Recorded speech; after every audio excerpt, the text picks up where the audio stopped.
Hi, I'm Peter Rose, founder of Longwood Currency Trading. How to trade Forex during unprecedented market activity. Well, first of all, what's unprecedented market activity? I don't do period-specific videos discussing specific time frames or whatever in any of my videos, because I want them to be generic across the board at any time frame, because a lot of folks will watch my videos 3 years into the future. So I can't be talking about what's happening today and make any sense out then. However, I think we can all understand that there are periods where you have unprecedented market activity. Lots of stuff is happening. We'll call that a worst case scenario. That worst case scenario is where we're in right now, which is early September of 2024. We're just getting ready for the interest rate decision that the U.S. Federal Reserve is going to put out. We've been a couple of years now, or not a year, I think 12 months or something like that, of flat interest rates after rising to over 7%. They're trying to keep interest rates at 2%. They're at 7.25, I think, percent, something like that right now. Unprecedented interest rates, and we've held that now instead of the 14 rises that we had over the previous year and a half or so, in order to get inflation under control and all the other stuff that's been happening in the world economic markets. All interest rates are high. So right now we're waiting for the Fed interest rate decision, which will be to drop interest rates in the U.S. by 1/4 to 0.5%. As I've said in other videos, that's going to directly affect the long-term trend bias of the U.S. dollar. For example, as other countries are beginning to drop their interest rates as well, it will affect their dollar. And because we're dealing with a numerator-denominator pair construction, you have your pound over the dollar. So if the dollar is going to weaken and the pound is going to weaken, maybe the pound-dollar value will remain where it is. But if the dollar is going to weaken significantly in relationship to the pound, then that pound-dollar pair is going to go up, because the pound is going to take precedence over the dollar. That's how that interest rate decisions are dramatic in itself. And normally they don't really amount to that much of a change. You'll get a spike and then it'll go back to some normal stuff. But after not changing the interest rates for quite a while, many interest rate decision periods have gone by where they've said, well, we're gonna hold the interest rates where they are. And that's after a large number in a short period of time of rising interest rates. This is a major decision that's coming up. Just because you're in a 2% inflation, it goes to 3.5%, and the Fed comes out and says, well, you know, we're gonna raise the interest rate by 1/4 of a point, and hasn't done anything in a long time. That's not going to have the same significance that's going to create major market activity. So we need to really clearly define the boundary conditions that we're in. The Fed doesn't raise interest rates, and none of these economic indicators change at all, and so pricing across the currency pairs remains stagnant or similar to each other, and so you just have probably some minor trending that will go on for quite a period of time. And then you go to the opposite end of the spectrum, where you have an interest rate, major country interest rate change, and all countries now are changing their interest rate policy. That's significant. That is going to create unprecedented market activity, regardless if the interest rate decisions of all the countries are changing. Not only that, but other factors are coming into view. Some of them have to do with employment numbers. Some of them have to do with producer price indexing. Some of the pricing that goes into the market activity has to deal with the price of oil. Some of it has to do with new home sales or building permits or commercial real estate or interest rates against housing. So of all these economic factors that come into play that affect the currency pairs. They are all changing right now. This is unprecedented times in not only the currency market activity, but the economic conditions of all of the countries in the world. And that, of course, is going to affect, it's the economic condition difference between the two pair of countries that creates the movement of the price. And that economic price movement is created by order flow by large institutional traders taking orders from their clients who are either panicking during this period and trying to cover, or they're taking advantage of a position that they already have and maximizing that. That's called order flow, and order flow is controlled by economic activity in the different countries. The economic activity is reflected in the producer price index, on farm payrolls, employment numbers, housing starts, all that sort of stuff. And when they're all changing and they're all dramatic, that's unprecedented market activity. And this has been reflected in the price of the major currency pairs, which are all dollar denominated in one form or another, either as a numerator or as a base or a quote, numerator or denominator, base or quote currency pair. The dollar is the dog in all this right now because it is the world's reserve currency. Probably won't be for, in 20 years it might not be, but right now it is. It has dramatic effect on the currency market, with probably 85% of that dollar, euro, dollar, pound, dollar, yen pairs right now as major. Maybe 85% of the dollar value of the market is in those three pairs. And on a $6.6 trillion a day market, which dwarfs all of the stock markets combined. So these are really big times for us. So as currency traders, well, let me tell you what we do as software engineers, because I was a software engineer for 33 years, and we're designing an application and building in things that can go wrong. You always look for things that go wrong after you build out the application. You say, well, what could go wrong? Well, instead of a person entering his social security number where that needs to go, he puts his phone number in it, and that could cause havoc all over the system. So we need to trap for that. Well, what's the worst case conditions that could happen to this application? What's the worst thing that a user could do in inputting data? Well, we need to account for that. You can't account for black swans because you don't know about the black swan. You only know about it after it happens, and then you can account for it. So you can't account for black swans. You can account for things that are severe, would have severe impact on your whatever market is that you're writing a computer application for. So you look for the worst case. What's the worst case? And if you can solve for that, then that accounts for solutions that will work against probably 80% of the other stuff that could go wrong.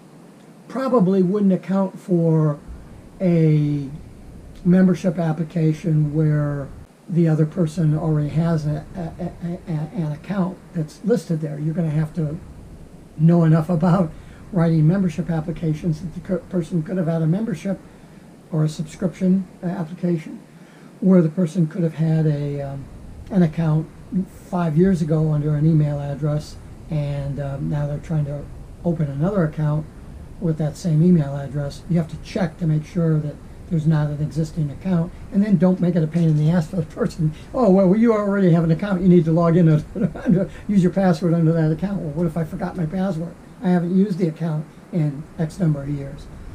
And then when they do go to that account, how do you manage that system within their previous activity within that system?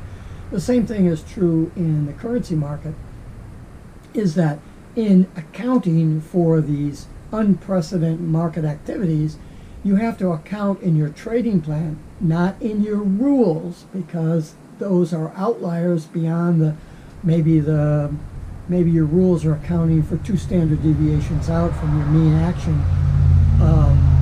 That's where your main concern is, because that's picking up 96% of what you're going to meet. You have to have specific rules that account for other things. For example, a runner that's going to go days worth of holding the position beyond the current profit target. You write a separate set of conditions and rules for that, because that generally does not happen. If you've been trading currencies at all, you know exactly what I'm talking about.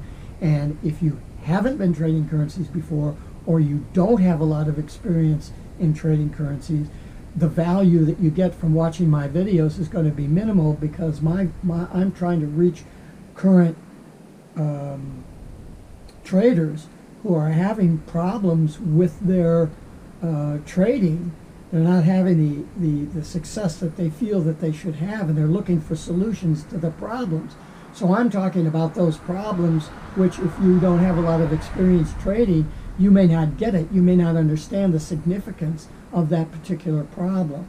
So you might want to send me an email and say, hey, I saw your video on blah, blah, blah, blah, and I don't get it. I don't understand why that's a problem, because I only have, 6 months of trading in a demo account, or maybe I've been trading for a couple of minis, and I don't understand why this is such a big deal, because I've run into those situations and it's not a big deal for me trading mini lots.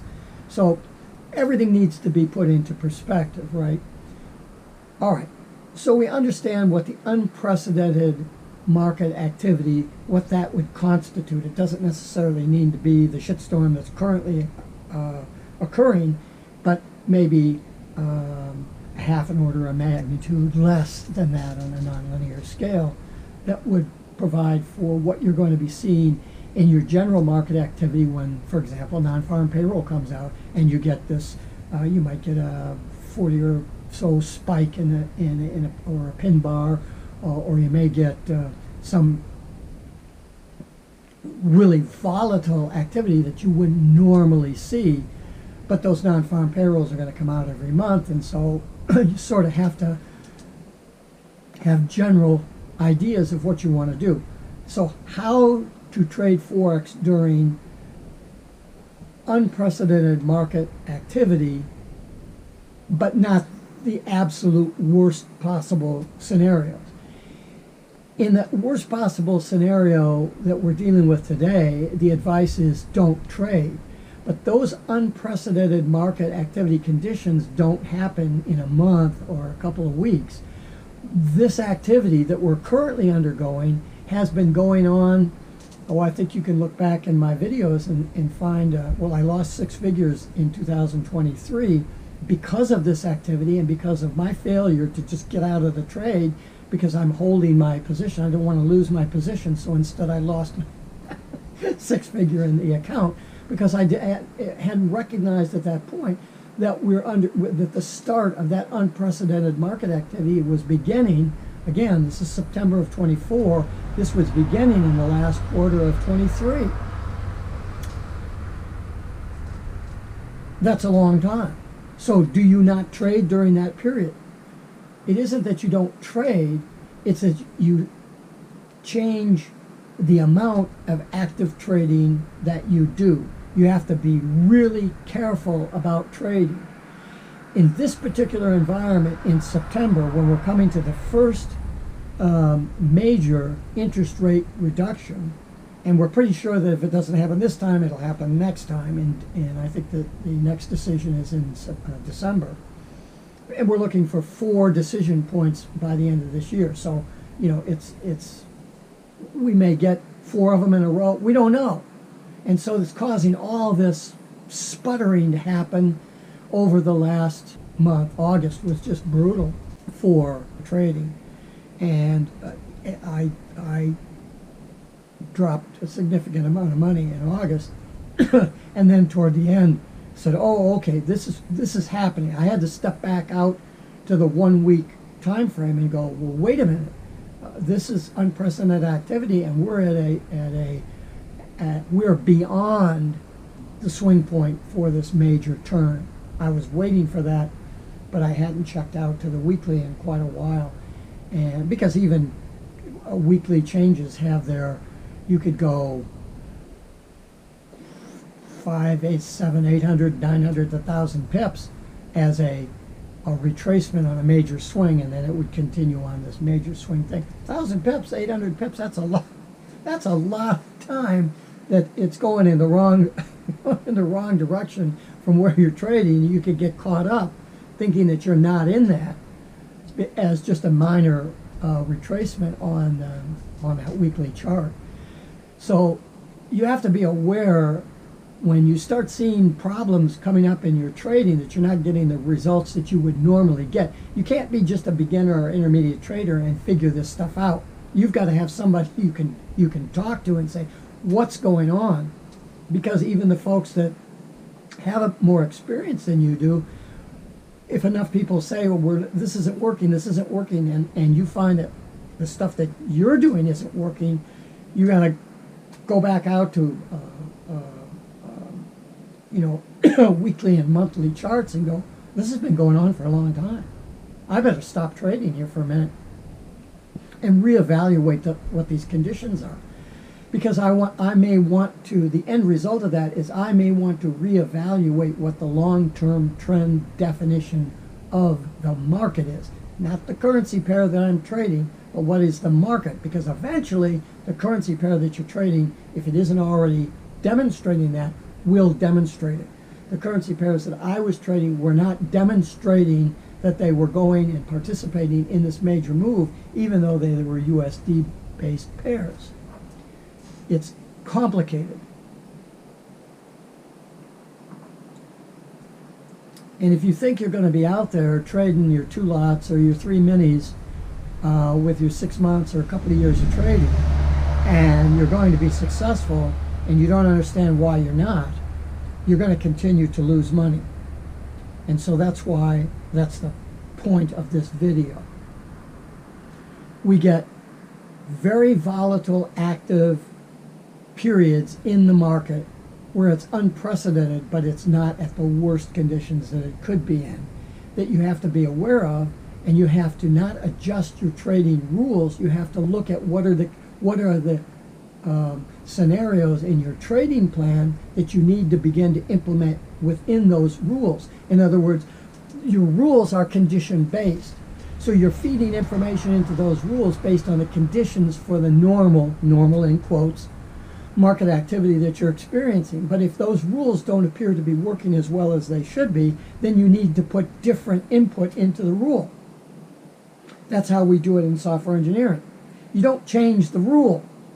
You change the condition going into the rule so that the rule acts on that difference in the condition. If you guys are changing your rules and changing your systems and all that other stuff, you are receiving very poor trading advice and education. If you're trading someone's engulfing candle pattern, you're trading a system, you shouldn't be doing that. You should be learning how to trade. Engulfing candle patterns are handy to have, but they are not triggers. They are confirmations of a certain type of order flow. You can't just trade an engulfing candle pattern without the overlying view of the market conditions, and your rules don't change. It's the conditions that you feed into those rules. It's the decision process that you're looking at the rule in light of. This is what we do in software engineering. You write rules, but you don't change the rules. You change the information that's coming in that the conditions that the rule is written against will then be able to interact against. Man, if you don't know how to do that, you're making your trading so difficult. And that's why I say that trading is simple. It's not easy, but trading is simple, and writing the rules to trade correctly are simple. But you have to understand that those rules are based on varying data that's coming in, that is interacting with the conditions of your rules, which will then create a different outcome. You can't write a rule expecting it to have the same outcome, because it won't. Oh my God. But I'm talking to so many people out there that are trading that don't understand these basic concepts. And no, you can't watch one of my videos and figure it out, or read one of my blog posts, or communicate with me in a few emails and get the solution and be able to figure it out. Because the market is complex. You need somebody to make the market simple. I can't make the market simple for you in a 20-minute video. You're going to need consulting, but that's why my pricing is so much higher because it's not just a PDF file that gives you, here's your input and here's your output that you should get from your rule. And that's how you make your trades. When the engulfing candle pattern is there, then you make your trade. That's not sufficient. And you will lose your money if you don't understand this. The reason that my pricing is high, and nobody wants to pay expensive prices, but people are coming to me and say, hey, I want to make $30,000 a year. I want to replace my job income. Or maybe you're making $60,000 a year, and you say, geez, if I could make an extra $10,000, that's a tremendous percentage increase against my income. And I can, as I increase my learning ability and my the ability to add more money into my bank, I'll be able to replace my job income. That's the person I'm trying to trade, not the guy that's trying to buy donuts and coffee with their trading against their mini accounts, or that they can't see themselves trading anything more than a mini account because they're being led down a path of lies with these folks that are out there saying, oh, you're going to trade at 200 or 500 to 1, and you're going to take a $1,000 account and run that to $30,000. You know, maybe they can do that, but you're not going to be able to do it. I guarantee you can't do it. And so if you don't want to spend, let's say, several $1,000s in education, well, how do you expect to make $20,000 a year? You think a trading course for a couple of $1,000s or $500 is going to give you the ability to make $10,000 a year? It's not. There's just no way. I've been looking at the financial markets since the mid 1970s. I've been looking at the currency markets since 2007. This is 2024. I got a degree in physics, almost a minor in math. I was 40 years of investment in real estate. I just didn't fall off the truck, and I'm not trying to lie to you. I've got skills that I can provide, but it's going to cost you more than a few $1,000s in order to learn those, because I'm going to teach you how to replace your job income, not how to pay for your coffee fetish. Send me an email if you got any questions. I'm happy to talk with you about this stuff for no charge. I want to help you. I don't want a lot of people taking my courses because I'm the person that's teaching them. I only have a finite amount of time. And I don't want to just spend 15 minutes with somebody. I want to spend hours with them in these consulting things. I don't have the time or the bandwidth to work with 100 people or 50 people. So I'm going to spend my time with you.